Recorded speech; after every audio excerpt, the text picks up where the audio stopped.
اعوذ باللہ من الشیطان الرجیم، بسم اللہ الرحمن الرحیم۔ السلام علیکم پیارے دوستو، آپ کو خوش آمدید میرے خوشحال زندگی کے چینل پر۔ آج میں آپ کے سامنے قرآن مجید کی ایک ایسی دو آیاتیں لے کر حاضر ہوا ہوں۔ اگر انسان صدق کے دل کے ساتھ ان کا معمول بنا لے تو پوری زندگی میں کبھی بھی انسان کو کوئی بھی نقصان نہیں ہو سکتا۔ اللہ تعالیٰ نے خود اس وظیفے کی قسم کھائی ہے کہ جو بندہ یہ وظیفہ کر لے گا اس کے گھر سے تمام مشکلات، تمام پریشانیاں، تمام بیماریاں، ہر قسم کے مسئلے مسائل اللہ پاک حل فرما دیں گے۔ اگر کسی انسان پر کوئی تنگ دستی آتی ہے اور اگر سارا جہان اس کے پیچھے پڑ جائے کہ میں نے اس کو نقصان پہنچانا ہے، اگر سارا جہان اس کے پیچھے لگ جائے کہ میں نے اس کو بھوکا مارنا ہے، اگر سارا جہان اس کے پیچھے لگ جائے کہ میں نے اس کو ذلیل کر دینا ہے، خدا کی قسم ان دونوں آیات کے اندر چھپا ہوا راز ایسا راز ہے۔ اگر انسان صدق دل کے ساتھ اللہ تعالیٰ پر اعتماد اور بھروسہ رکھ کر ان آیات کا وظیفہ کر لے تو ہر قسم کے مکر و فریب، دھوکہ بازی، پریشانیاں اور جو بھی آپ سے حسد کرتا ہے ان سے محفوظ رہے گا۔ اس کے کاروبار میں برکت نہیں، اس کے مال و دولت میں برکت نہیں، اس کے گھر میں مشکلات اور پریشانیوں نے گھر کر رکھا ہے۔ غرض کہ انسان کو کوئی بھی پریشانی لاحق ہے، کسی قسم کا اس کو مسئلہ درپیش ہے، اگر انسان اس کو صدق کے دل سے اس وظیفے کو کر لینا تو خدا کی قسم کوئی پریشانی نہیں رہے گی۔ گھر میں لڑائی جھگڑا ہو، گھر میں پریشانی، کسی بھی قسم کی مشکلات درپیش ہوں، مال میں، اولاد میں، کاروبار میں، لوگ آپ سے بد ظن رہتے ہیں، آپ کو پسند نہیں کرتے، آپ سے دور رہتے ہیں، مختلف قسم کی آفات آ چکی ہیں، بہت سی بلیات سے، بد نظر سے، بدعملیات سے پریشان ہو چکے ہیں، تو اس وظیفے کو ایک دفعہ کر کے ہیں۔ ان آیت کا وظیفہ بہت ہی مجرب ہے کیونکہ اللہ تعالیٰ نے خود اس کی قسم کھائی ہے۔ آپ نے سب سے پہلے تو میرے چینل کو لائک کرنا ہے، سبسکرائب کرنا ہے، بیل آئیکن کے بٹن کو پریس کرنا اور لوگوں کے ساتھ اس کو شیئر کرنا ہے۔ آپ نے وظیفہ کیسے شروع کرنا ہے؟ آپ نے سب سے پہلے تو اللہ پر اعتماد اور بھروسہ رکھنا ہے۔ ان آیات کا وظیفہ آپ نے اس طرح کرنا ہے کہ صرف 7 مرتبہ اس کو پڑھنا ہے۔ آپ نے سورہ بقرہ کی ان آیات کو 7 مرتبہ پڑھنا ہے۔ اللہ رب العزت اس انسان کے راستے سے تمام مشکلات کو ختم کر دیں گے۔ اپنے ہاتھوں پر یہ وظیفہ کر کے آزما کر تو دیکھیں، قرآن پاک کے اندر داخل ہو جاؤ، قرآن پاک کے اندر ہر مشکل کا اللہ تعالیٰ نے حل رکھ دیا۔ میرے پیارے نبی حضرت محمد مصطفیٰ احمد مجتبی صلی اللہ علیہ وآلہ وسلم جب معراج شریف پر تشریف لے گئے تو پہلے آسمان پر، پھر دوسرے آسمان پر، پھر تیسرے آسمان پر، جب 7ویں آسمان پر پہنچے تو سدرۃ المنتہا کے آگے کوئی مقام نہیں۔ تو جب حضرت محمد صلی اللہ علیہ وآلہ وسلم ادھر تھے تو آواز آئی اور ایک دروازہ کھلا، تو میرے نبی جبریل امین کے ساتھ اس وقت سدرۃ المنتہا تک پہنچے تھے۔ آپ نے پوچھا یہ کس کی آواز ہے؟ تو جبریل امین علیہ السلام فرمانے لگے، یا رسول اللہ صلی اللہ علیہ وآلہ وسلم، میں نے پوری زندگی کے اندر اس دروازے کو کھلا نہیں دیکھا جو آج دیکھ رہا ہوں۔ دوسرے نمبر پر یہ جو فرشتہ نکلا ہے، یہ فرشتہ میں اپنی زندگی کے اندر پہلی دفعہ دیکھا ہے، میں اس کو پہلی بار دیکھ رہا ہوں۔ تو وہ جب آیا، وہ اپنے آقا حضرت محمد صلی اللہ علیہ وآلہ وسلم کے سامنے جھک کر اللہ کی جانب سے یہ تحفہ دیا کہ یہ قرآن کی 2 آیتیں تھی اور ان آیات کی اتنی اہمیت اور فضیلت ہے۔ اس وقت اس فرشتے نے 3 چیزیں دی، ایک نماز کا تحفہ تھا، ایک امت کی شفاعت کا تحفہ تھا، اور ایک یہ کہ قرآن مجید کی سورہ بقرہ کی آخری 2 آیات تھی۔ محترم ناظرین، اس کو چھوٹا نہ سمجھیے گا، خدا کی قسم کھا کر کہتا ہوں کہ یہ پوری کائنات کے اندر سب سے زیادہ مجرب عمل ہے۔ اس کے اندر طاقت ہے، اس کے اندر راز ہے، اس کے اندر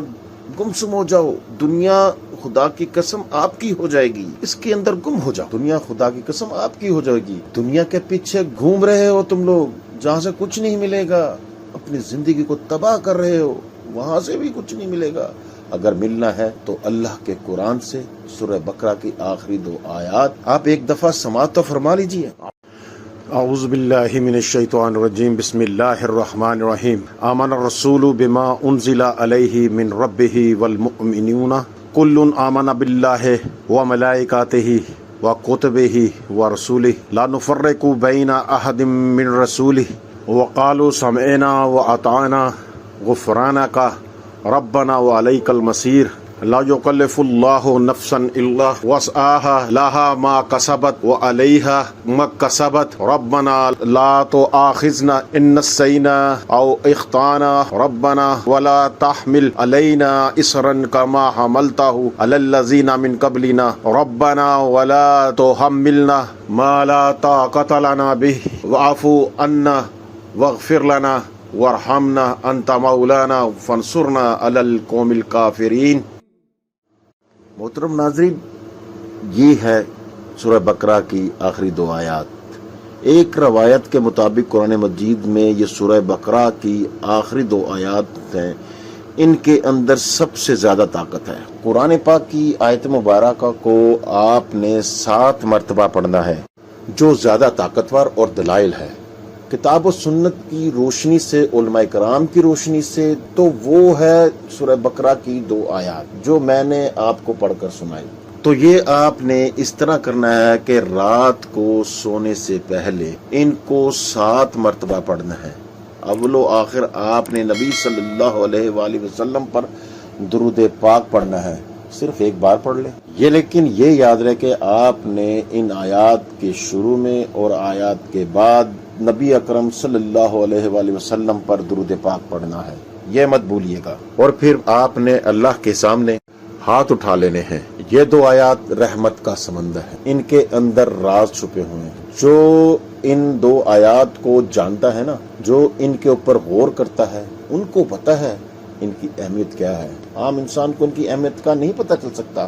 اللہ تعالیٰ نے بہت بڑا انعام دیا ہے اس سورہ مبارکہ کی شکل میں، ہمیں اس عمل کو ضرور کرنا چاہیے، اور آپ نے سونے سے پہلے معمول بنا لینا ہے۔ اور حضرت عمر رضی تعالیٰ عنہ اور مولا علی فرماتے ہیں کہ وہ بدبخت انسان ہے جو یہ 2 آیتیں نہیں پڑھ کر سوتا۔ محترم ناظرین، کوئی بھی عمل کریں تو نماز کو لازمی پڑھا کریں، کیونکہ نماز کے بغیر کوئی بھی وظیفہ ہمیشہ ادھورا رہتا ہے۔ اس لیے دوستوں سے گزارش ہے کہ آپ نے نماز کا اہتمام لازمی کرنا ہے۔ نماز پڑھنا ہر مسلمان مرد اور عورت پر فرض ہے۔ اللہ تعالیٰ فرماتا ہے، بے شک میں ہی اللہ ہوں اور میرے سوا کوئی معبود نہیں، تو تم میری عبادت کیا کرو اور میری یاد کی خاطر نماز قائم کیا کرو، اور آپ اور اپنے گھر والوں کو نماز کا حکم فرمائیں اور اس پر ثابت قدم رہیں۔ ہم آپ سے رزق طلب نہیں کرتے، بلکہ ہم آپ کو رزق دیتے ہیں اور بہتر انجام۔ یہ اہل حق وہ لوگ ہیں کہ اگر ہم انہیں زمین میں اقتدار دے دیں تو وہ نماز کا نظام قائم کریں اور زکوٰۃ کی ادائیگی کا انتظام کریں اور پورے معاشرے میں نیکی اور بھلائی کا حکم کریں اور لوگوں کو برائیوں سے روکیں، اور سب کاموں کا انجام اللہ کے اختیار میں ہے۔ قرآن مجید میں 100 سے زیادہ مقامات پر اللہ تعالی نماز کا ذکر کرتا ہے، جن میں سے 80 مقامات پر سرہن نماز کا حکم وارد ہوا ہے۔ درذیل آیات مبارکہ کے علاوہ اور بھی آیات ہیں جن کے پڑھنے کا ثبوت ملتا ہے، مگر اختصار کے پیش نظر انہی پر اکتفا کریں۔ ہم سب پر اللہ پاک ہم سب کو اس پر عمل کرنے کی توفیق عطا فرمائے اور اس کو صدقہ جاریہ سمجھ کر اپنے دوستوں میں شیئر کریں۔ دعا ہے کہ اللہ تعالی ہم سب کو دین حق پر چلنے کی توفیق عطا فرمائے۔ تمام دوستوں سے گزارش ہے کہ اللہ تعالیٰ کے 99 ناموں میں سے ایک نام وہ لازمی شیئر کیجیے گا۔ اللہ تعالیٰ ہم سب کی مشکلات کو آسان کرے، اپنے حفظ و ایمان میں رکھے اور اپنا خصوصی رحم اور کرم ہم پہ اللہ تعالیٰ عطا فرمائے۔ اب آپ سے اجازت چاہتا ہوں۔ اللہ تعالیٰ آپ کو ہمیشہ اپنے گھروں میں خوش و خرم رکھے، آباد رکھے، اپنے والدین کی خدمت کریں۔ آپ سے اجازت چاہتا ہوں۔ اللہ حافظ۔